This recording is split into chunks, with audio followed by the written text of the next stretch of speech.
Geography पढ़ने जा रहे हैं। भैया एक आपसे छोटा सा रिक्वेस्ट करूं, जो लोग अभी तक चैनल को लाइक नहीं किए हैं एक बार भैया लाइक जरूर कर लो, ठीक है ना। जो लोग अभी तक चैनल को लाइक नहीं किए या सब्सक्राइब नहीं किए, मैं थोड़ा सा तब तक पानी का माहौल बना लूं। गलत पानी पी लिए, ठंडा बहुत है, इतना तेज बोलो और ठंडा पानी। आइए, निम्न में से कौन सी पहाड़ी उड़ीसा में स्थित नहीं है? ओहो, उड़ीसा में स्थित नहीं है। पूर्वी घाट की सबसे ऊंची चोटी है जिंदागढ़, नाम नहीं लोग सुने होंगे। पूर्वी घाट की सबसे ऊंची चोटी है जिंदागढ़ और ये उड़ीसा में नहीं है, तो गुरुजी कहां पे है फिर? सर ये पड़ती है आंध्र प्रदेश में, आंध्र प्रदेश में, ठीक है ना। बाकी गढ़जात, महेंद्रगिरी, मलयगिरी ये तीनों पड़ती हैं, ये भी उड़ीसा में है, ये भी उड़ीसा में है, और लल्ला ये भी उड़ीसा में है, ये भी उड़ीसा में है। जिंदागढ़ की पहाड़ियां जो कि पूर्वी घाट की हाईएस्ट चोटी है वो है आपके आंध्र प्रदेश में। आंध्र प्रदेश का एरामाला, नल्लामाला, वेलिकोंडा और पालकोंडा, कौन कौन सा पूछता है आंध्र प्रदेश का? सर पालकोंडा सबसे ज्यादा पूछता है, पालकोंडा, और वो आपके क्या कहा जाता है, वेलिकोंडा, वेलिकोंडा, ठीक है ना, वेलिकोंडा। ये वो पर्वत हैं जो आंध्र प्रदेश से सबसे ज्यादा पूछता है। अब वैसे नल्ला मल्ला भी है और एरा माला भी है, लिख लो। अब जब बोल ही रहा हूं तो यहां एरा माला, ठीक है ना। एक पर्वत का नाम है नल्ला माला, नल्ला माला, जिंदागढ़ पर्वत, पालकोंडा, ठीक है, पालकोंडा पर्वत, और आपके कौन सा, वेलिकोंडा पर्वत और एरामाला पर्वत, ये चारों के चारों, पांचों के पांचों आंध्र प्रदेश में हैं, ठीक है ना। अगले पॉइंट पे आते हैं। किस बंदरगाह को अरब सागर की रानी कहते हैं? गुरु ये तो आसान है, देखो, लेकिन इसका जो मैं फैक्ट बताऊंगा वो याद रखना। एक बार आपके पेपर में पूछा था कि भारत का प्रथम रासायनिक बंदरगाह कौन सा है? यही है, ठीक है ना। अगर आप कभी पूछे कि भारत का प्रथम रासायनिक बंदरगाह, ठीक है ना, रासायनिक बंदरगाह कौन सा है, तो लल्ला वो दाहेज है। कोच्चि, कोच्चि बंदरगाह तो सर इसका राइट आंसर है, हाँ बिल्कुल सही कह रहे हो। कांडला बंदरगाह, कांडला बंदरगाह के बारे में ये याद रखना, अब इसे दीन दयाल उपाध्याय, ठीक है ना, दीनदयाल उपाध्याय बंदरगाह के नाम से गुजरात में जानते हैं, बंदरगाह के नाम से जानते हैं। भारत का सबसे गहरा बंदरगाह कौन सा है? सर विशाखापत्तनम, विशाखापत्तनम भारत का सबसे गहरा बंदरगाह है। और तूतीकोरिन बंदरगाह को वीओ चिदम्बरम बंदरगाह के नाम से जाना जाता है, इसका भी नाम बदल गया है, वीओ चितम, ठीक है ना, चिदम्बरम, ठीक है ना, वीओ चिदम्बरम बंदरगाह के नाम से तूतीकोरिन को जान रहे हैं। कांडला अब दीनदयाल उपाध्याय हो गया है। कोच्चि को अरब सागर की रानी कहते हैं।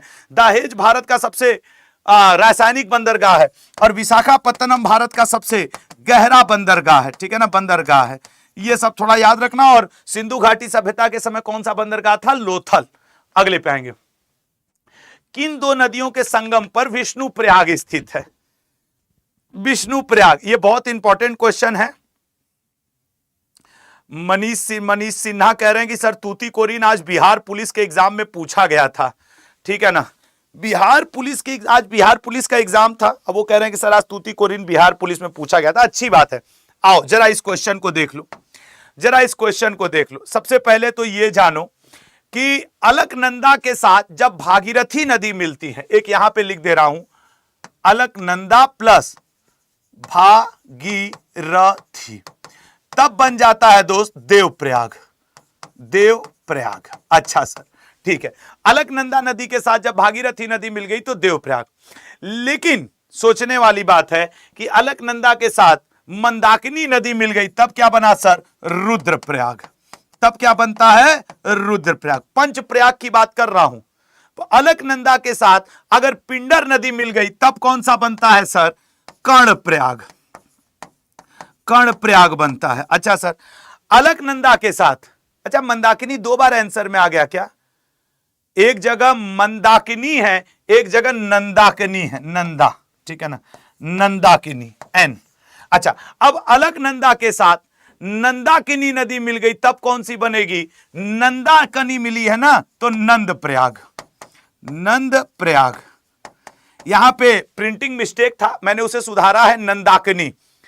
सर अलकनंदा और धौली गंगा, अलकनंदा और धौली गंगा अगर मिल गई, इसको धौली गंगा कहा जाता है, धौली गंगा अगर मिल गई तो राइट आंसर क्या बन जाएगा सर? विष्णु प्रयाग। विष्णु प्रयाग। तो राइट आंसर डी। अब देखो हिंदू धर्मावलंबियों में 5 प्रयाग हैं, रुद्रप्रयाग, कर्णप्रयाग, नंद प्रयाग, विष्णु प्रयाग, देव प्रयाग। क्या पूछेगा अभी इससे मैं आपसे? अगर आप पांचों पढ़ लिए तो काहे नहीं पेपर करके आ पाओगे? मैं इसीलिए कह रहा हूं मेरी जो एमटीएस की जीके जीएस की बुक 25 जुलाई को लॉन्च होगी, तैयार रहना। कोई 200-500 की बुक नहीं आएगी, सस्ते से सस्ते पे लाऊंगा और प्योर एमटीएस का सिलेबस उसमें कवर करूंगा, प्योर एक एक टॉपिक कवर करूंगा जो एसएससी ने कहा है। इसीलिए समय लग रहा है बुक को लाने में। और तुम देख लेना इतने सस्ते में लाऊंगा कि तुम सब अपने पास उस किताब को, और उसमें मैं ना प्रैक्टिस के लिए भी सेट दूंगा अलग ढंग से। मैं उसके अंदर टॉपिक वाइज भी दूंगा, थियरी भी दूंगा, वन लाइनर भी दूंगा, प्रैक्टिस सेट भी दूंगा। अगर जैसे आर्ट एंड कल्चर, लोक नृत्य, शास्त्रीय नृत्य, तो उसको पहले वन लाइनर थियरी, फिर उसका वहीं पे प्रैक्टिस सेट, और फिर लास्ट में जाकर के उसका मिक्स प्रैक्टिस सेट। चलो बताओ पणजी किस द्वीप पर स्थित है? गुरु आज से पहले कभी सोचे ही नहीं। काहे नहीं सोचे? तुम्हारी गलती। काहे नहीं सोचे? देखो मानधाता द्वीप जो है ना लल्ला, ये नर्मदा नदी के ऊपर बनता है। नर्मदा, ठीक है ना, नर्मदा नदी के ऊपर बनता है मानधाता द्वीप। श्रीहरिकोटा, सर ये तो वो आपके श्रीहरिकोटा द्वीप भी इसको समटाइम कह लेते हैं। इसी के ऊपर सर सतीश धवन, सतीश धवन जो है सर, इसी के ऊपर जो भारत का प्रक्षेपास्त्र केंद्र है श्रीहरिकोटा द्वीप के ऊपर है। पुलिकेट झील पे, पुलिकेट झील के ऊपर श्रीहरिकोटा द्वीप है जहां पे सतीश धवन स्थित है। तिसवाडी, तिसवाडी द्वीप के ऊपर ही स्थित है पणजी, और सालसेट द्वीप के ऊपर स्थित है मुंबई। सालसेट द्वीप के ऊपर स्थित है मुंबई, और तिसवाडी द्वीप के ऊपर है आपके पणजी। ठीक है ना? सही से बताओ नए नए क्वेश्चंस पढ़ने को मिलते हैं कि नहीं मेरे क्लास में? आप इतना बताओ मजा आ रहा है कि नहीं यार? और हर क्वेश्चन पे आपका दिमाग घूमेगा, देखने में आसान लगेगा। अच्छा अगला क्वेश्चन कर दो। निम्न में से कौन सा राज्य मानक समय रेखा पर स्थित नहीं है? भारत का जो मानक समय है वो आपके 82.5 डिग्री पूर्वी देशांतर, यही है ना? भारत का जो मानक समय है 82.5 डिग्री पूर्वी देशांतर, यही चलता है, पूर्वी देशांतर। ये अब पूछना चाह रहा है कि भारत का मानक समय रेखा पे कौन सा स्थित नहीं है? कौन? अरुणाचल प्रदेश, छत्तीसगढ़, ओडिशा, आंध्र प्रदेश। बताओ मानक समय पे। मैं बताऊं इसका एक कुछ छोटा सा ट्रिक बताऊं? बताओ, लो सुन लो।